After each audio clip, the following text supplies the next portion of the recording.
नमस्कार। बागेश्वरी समाचारमा तपाईलाई स्वागत छ। म ओबी राज आचार्य। समाचार सुरु गर्नु अघि मुख्य समाचारका शीर्षकहरू।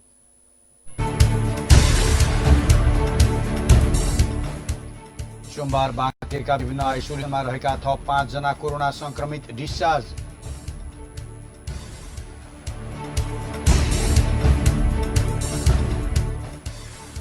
पछिल्लो समय बाँके जिल्लामा क्षयरोगको दर घट्दै।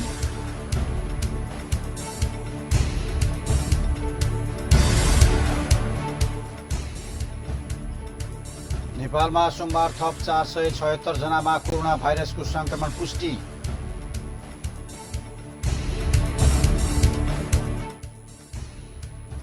छिमेकी राष्ट्र चीनसँग सीमामा कुनै पनि विवाद नरहेको परराष्ट्र मन्त्री गेवालीको स्पष्टोक्ति।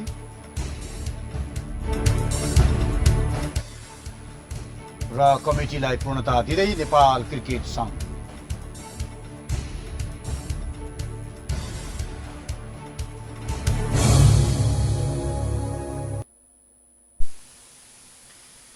समाचारमा स्वागत छ। अब समाचार विस्तारमा। सुरुमा कोरोनाकै प्रसंग। बाँकेमा थप 5 जना डिस्चार्ज भएका छन्। आदर्शनगर आइसोलेसन सेन्टरबाट खजुरा 4 का 3 जना, सुशील कोइराला क्यान्सर अस्पताल खजुराबाट खजुरा 4 कै 1 जना र आइसोलेसन सेन्टरबाट खजुराबाटै नेपालगञ्ज 14 का 1 गरी सोमबार 5 जना डिस्चार्ज भएको स्वास्थ्य कार्यालय बाँकेले जनाएको छ। बाँकेमा हालसम्म कोरोनाबाट संक्रमित हुनेको संख्या 352 पुगेको छ, जसमध्ये 2 जनाको मृत्यु भएको छ भने आइसोलेसनमा अब 33 जना मात्रै बाँकी रहेको स्वास्थ्य कार्यालयले जनाएको छ।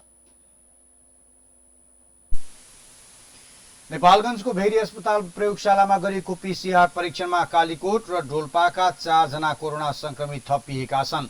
कालीकोटको सानी त्रिवेणी गाउँपालिका वडा नम्बर 2 का 2 जना पुरुष तथा डोल्पाको ठुली भेरी नगरपालिका वडा नम्बर 3 का 2 जना पुरुषमा कोरोना संक्रमण पुष्टि भएको भेरी अस्पतालले जनाएको छ।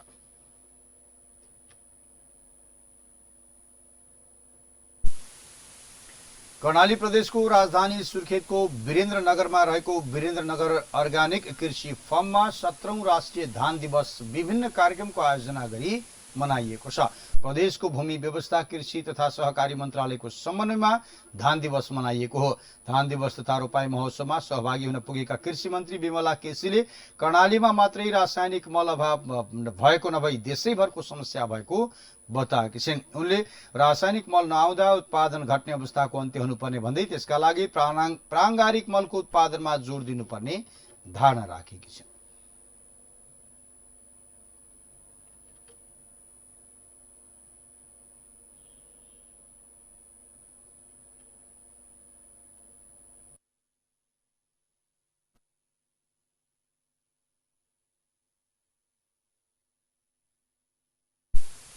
वृद्धि, आत्मनिर्भरता र समृद्धि भन्ने नाराका साथ धान दिवस मनाइएको हो। अब अर्को प्रसंग। बाँके जिल्लामा विगतमा भन्दा अहिले क्षयरोगको दर घट्दै आएको बताइएको छ। जिल्ला स्वास्थ्य कार्यालय बाँकेका वरिष्ठ जनस्वास्थ्य अधिकृत अंगद बहादुर शाहीले यो तथ्याङ्क सार्वजनिक गरेका हुन्।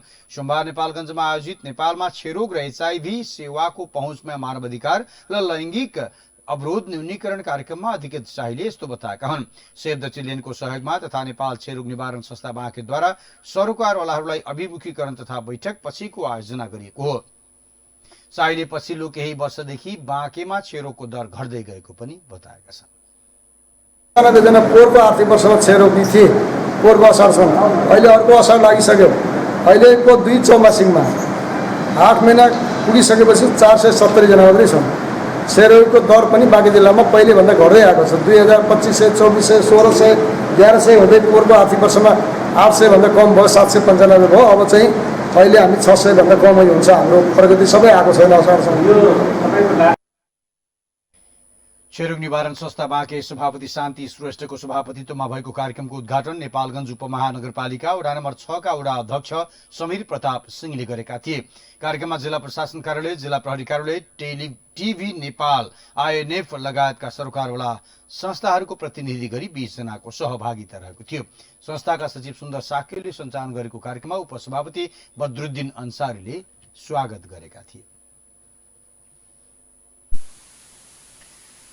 नेपालमा सोमबार थप 476 जनामा कोरोना भाइरसको संक्रमण पुष्टि लगायतका अन्य राष्ट्रिय प्रसंगका विभिन्न खबर हामीसँग बाँकी रहेका छन्।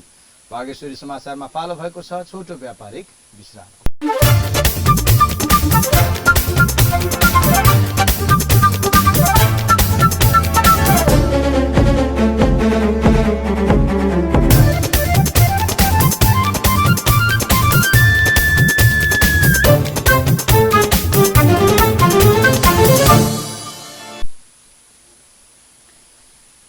विश्रामपछि समाचारमा पुनः स्वागत छ। तपाईं बागेश्वरी समाचारमा हुनुहुन्छ। अब बाँकी समाचार। नेपालमा सोमबार थप 476 जनामा कोरोना भाइरसको संक्रमण पुष्टि भएको छ। मुलुकका विभिन्न स्थानमा रहेको प्रयोगशालामा गरिएको परीक्षणमा पछिल्लो 24 घण्टामा 112 महिला र 364 पुरुष गरी 476 जनामा कोरोना संक्रमण पुष्टि भएको स्वास्थ्य तथा जनसंख्या मन्त्रालयका प्रवक्ता डाक्टर जागेश्वर गौतमले जानकारी दिएका छन्। नयाँ भेटिएका कोरोना संक्रमितसँगै कुल कोरोना संक्रमितको संख्या 13,248 पुगेको छ। नेपालमा कोरोना संक्रमणबाट थप 1 जनाको मृत्यु भएको मन्त्रालयले पुष्टि गरेको छ। मन्त्रालयका अनुसार ललितपुरको स्टार अस्पतालमा उपचारार्थ रौतहटका 30 वर्षीय पुरुषको कोरोनाकै कारणबाट ज्यान गएको हो। मन्त्रालयका प्रवक्ता डाक्टर गौतमका अनुसार ती पुरुष श्वास प्रश्वासमा समस्या आए पश्चात अस्पतालमा भर्ना भएका थिए। यो सँगै नेपालमा कोरोनाबाट मृत्यु हुनेको संख्या 29 पुगेको छ। का 6 पुरुष र महोत्तरीका 4 पुरुष, नारायणी अस्पताल वीरगञ्जमा पर्साका 1 पुरुष, राष्ट्रिय जनस्वास्थ्य प्रयोगशाला टेकुमा बागलुङका 1 महिला र 13 पुरुष, अर्घाखाँचीका 3 महिला र 24 पुरुष, भक्तपुरका 1 पुरुष, धनकुटाका 1 पुरुष, गोर्खाका 5 पुरुष, गुल्मीका 5 पुरुष, 5 महिला र 15 पुरुष र खोटाङका 1 महिला, पाल्पाको 1 महिला र 12 पुरुष। हालसम्म पीसीआर विधिबाट 2,23,630 जनाको कोरोना परीक्षण गरिएको छ भने आरडीटी विधिबाट 2,97,871 जनाको परीक्षण भएको पनि स्वास्थ्य तथा जनसंख्या मन्त्रालयले जनाएको छ। अहिले देशैभरि 57,368 जना क्वारेन्टाइनमा रहेका छन्। कोभिड-19 क्राइसिस म्यानेजमेन्ट सेन्टर सीसीएमसीले अनिवार्य होम क्वारेन्टाइनमा बस्ने प्रतिबद्धता सहित स्थानीय तहबाट सिफारिस लिएर आउनेलाई मात्रै उपत्यका भित्र नदिने निर्णय गरेको छ।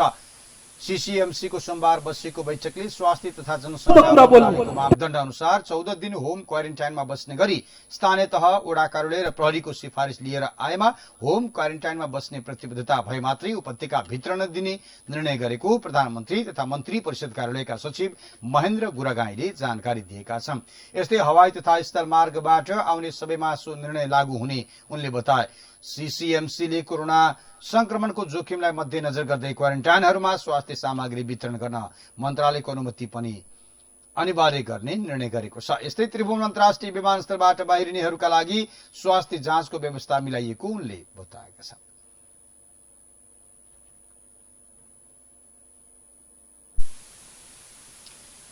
सीसीएमसीले विमानस्थलका कर्मचारीहरूलाई स्वास्थ्य सुरक्षाका सामग्रीहरू प्रति व्यक्ति 2 जोरका दरले वितरण गर्ने पनि निर्णय गरेको बताइएको छ। यस्तै आमा र बच्चा नेपाली नागरिकताधारी र बुवा विदेशी पासपोर्ट भएकाहरूको भिसा सहजीकरणका लागि निर्णय गर्न एमसीसीएमले मन्त्री परिषदलाई सिफारिस गर्ने पनि निर्णय भएको सचिव गुरागाईले बताएका छन्। अब अर्को प्रसंग। अमेरिकी परियोजना एमसीसी खारेज गर्न माग गर्दै सोमबार पनि विरोध प्रदर्शन भएको छ। एमसीसी खारेज गर्न माग गर्दै सोमबार शान्ति वाटिकामा नेपाल कम्युनिस्ट पार्टी क्रान्तिकारी माओवादीले प्रदर्शन गरेको हो। प्रदर्शनमा सहभागीले आफ्नो देशको सुरक्षामा गम्भीर आँच आउने किसिमका यस्ता सम्झौता खारेज गर्न माग गरेको छ। राष्ट्रिय स्वाधीनताको रक्षा गर, एमसीसी सम्झौता खारेज गर, एमसीसी देश पाइँदैन लगायतका प्ले कार्ड बोकेर उनीहरूले प्रदर्शन गरेका हुन्। एमसीसी सम्झौता देशको हित विपरीत रहेको भन्दै पछिल्लो समय विभिन्न दलहरूले चरणबद्ध रूपमा आन्दोलन गर्दै आएका छन्।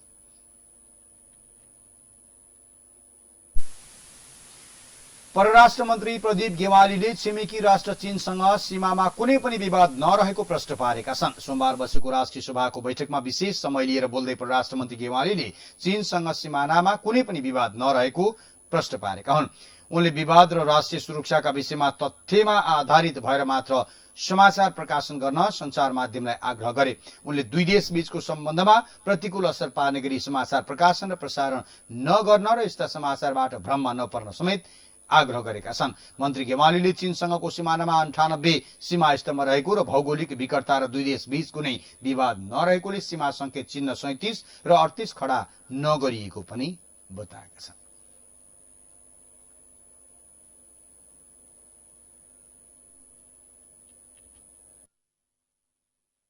विकटताको कारणले त्यो ठाउँमा सीमा मार्करहरू खडा गर्न नसकिने भनेर दुवै देश सहमत भएर त्यसलाई चाहिँ खडा नै नगरिएको हुनाले ती मिसिङ भए, हराइए, ती सीमा सारियो या भत्काइयो भन्ने कुरा त्यो कुनै आधार नै नरहने स्थिति भएको र अन्य कतिपय प्रश्नहरू हामीले त्यसको बारेमा परस्पर छलफल गरेर टुङ्ग्याउन सकिने र दुवै देशको बीचमा त्यस विषयमा निरन्तर छलफलहरू भइरहेको भएको हुनाले यस्ता खालका दुई देशको सम्बन्धमा प्रतिकूल प्रभाव पार्ने खालका समाचार सम्प्रेषित पनि नगर्न र यस्ता भ्रामक समाचारबाट प्रभावित पनि नहुन अथवा यसबाट भ्रममा नपर्नको निम्ति पनि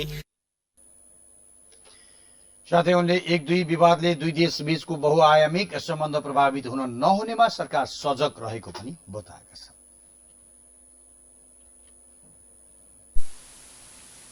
देशभर हालसम्म 22% धान रोपाइसकेको नेपाल कृषि अनुसन्धान परिषदले जानकारी दिएको छ। सोमबार 17औं राष्ट्रिय धान दिवसका अवसरमा कृषि अनुसन्धान परिषदले काठमाडौँको खुमलटारमा आयोजना गरेको कार्यक्रममा देशैभर हालसम्म 22% धान रोपाइसकिएको जानकारी दिएको हो। यस वर्ष समयमा नै मनसुन शुरू भएकोले विगत वर्षको तुलनामा उत्साहजनक रूपमा रोपाई भएको परिषदका मुख्य वैज्ञानिक तथा निर्देशक हरिकृष्ण उप्रेतीले जानकारी दिएका छन्।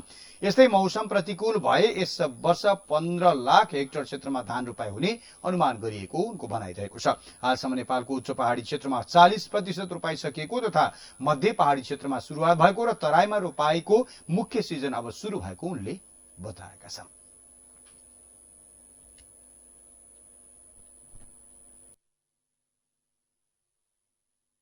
चाहिँ 22% जति चाहिँ रोपाइँ भइसकेको छ। विगतको वर्षको तुलनामा यो चाहिँ अलि उत्साहजनक नतिजा हो, किनभने अहिले समयमै पानी परेको छ र यही हिसाबले हाम्रो वर्षाको चाहिँ यही हिसाबले हाम्रो पर्यो समयमा पानी पर्दै गयो भने हाम्रो चाहिँ जति पनि धान खेती गरिने क्षेत्रहरू छ त्यो सबै चाहिँ करिब रोपाइँ हुने सम्भावना देखिन्छ। भनेको करिब 15 लाख हेक्टर 15 लाख हेक्टर जमिन चाहिँ हाम्रो चाहिँ रोपाइँ हुने सम्भावना देखिन्छ। अहिलेसम्म 22% भएको छ। अब यो चाहिँ यो ट्रेन्ड चाहिँ अझ बढ्दै जान्छ र मुख्य सिजन चाहिँ अब तराईमा चाहिँ मुख्य सिजन बल्ल सुरु भएको छ। पहाड र उच्च पहाडमा चाहिँ उच्च पहाडमा त अलमोस्ट 40% जति भइसकेको छ भने मध्य पहाडतिर चाहिँ भर्खर सुरुवात भएको छ। तराईमा अझै पनि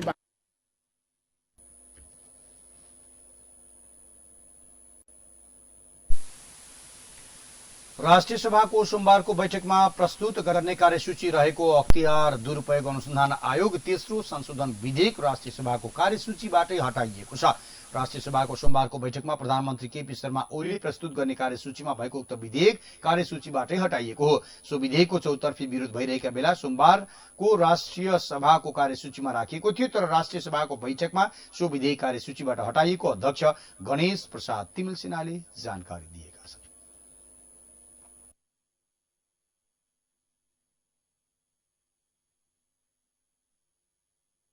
सदस्यहरू संघ, प्रदेश र स्थानीय तह अन्तर्सम्बन्ध व्यवस्थापन विधेयक 2075 माथि प्रतिनिधि सभाबाट भएको संशोधन उप विचार गरियोस् भन्ने प्रस्तावमाथिको छलफल यही समाप्त हुन्छ। निजी क्षेत्रलाई समेत छानबिन गर्ने अधिकार अख्तियारलाई दिन लागेसँगै त्यसको चर्को विरोध भएको थियो। यस्तै बैठकले संघ, प्रदेश र स्थानीय तह अन्तर्सम्बन्ध व्यवस्थापन विधेयक 2075 माथि प्रतिनिधि सभाबाट भएको संशोधन उप विचार गरियोस् भन्ने प्रस्ताव सर्वसम्मतिले स्वीकृत गरेको छ। बैठकमा प्रधानमन्त्री केपी शर्मा ओलीका तर्फबाट कानून, न्याय तथा संसदीय मामला मन्त्री डाक्टर शिवमाया तुम्बा हम्फेले प्रस्ताव प्रस्तुत गरेकी थिइन्। बैठकले अर्थमन्त्री डाक्टर युवराज खतिवड़ाले प्रस्तुत गरेको नागरिक लगानी कोष दोस्रो संशोधन विधेयक 2075 माथि प्रतिनिधि सभाबाट भएको संशोधन उप विचार गरियोस् भन्ने प्रस्ताव पनि सर्वसम्मतिले स्वीकृत गरेको छ। यस्तै बैठकमा प्रत्यायोजित व्यवस्थापन तथा सरकारी आश्वासन समिति सभापति राम नारायण बिडारीले राष्ट्रिय महत्वका दस्तावेज अभिलेख व्यवस्थापन सम्बन्धी प्रतिवेदन 2077 सभा समक्ष पेश गरेका थिए।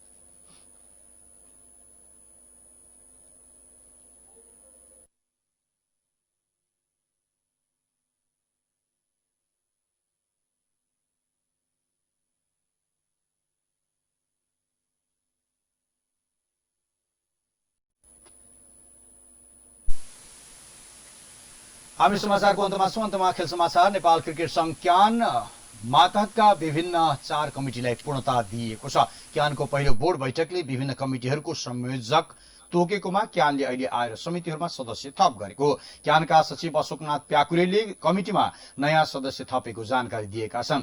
क्यानले tournament committee, technical committee, financial committee र मिडिया कमिटी गरी 4 कमिटीलाई पूर्णता दिएको हो।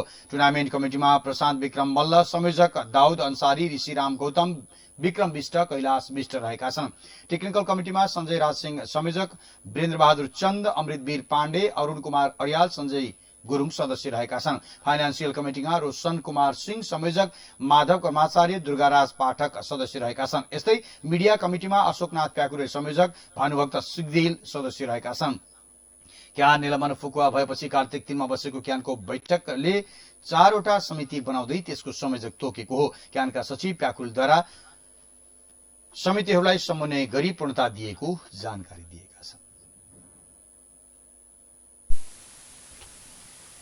समाचार सकियो। अन्तमा प्रमुख समाचार शीर्षक पुनः एकपटक।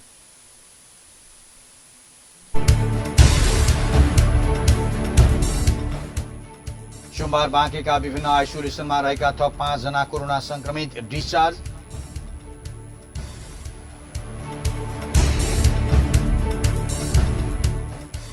पछिल्लो समय बाँके जिल्लामा छोरेको दर घट्दै।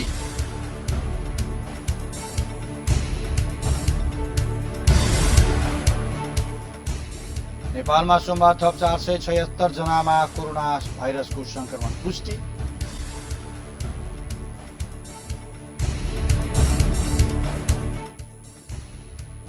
छिमेकी राष्ट्र चीनसँग सीमामा कुनै पनि विवाद नरहेको परराष्ट्र मन्त्री गेवालीको स्पष्टोक्ति।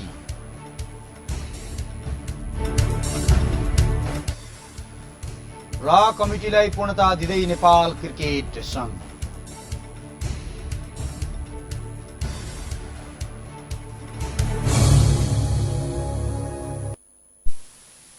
हवस् त, समाचार सकियो। ओबिराज आचार्य बिदा हुन्छु। तपाईँ भने टेलिभिजन हेर्दै गर्नुहोला। नमस्कार।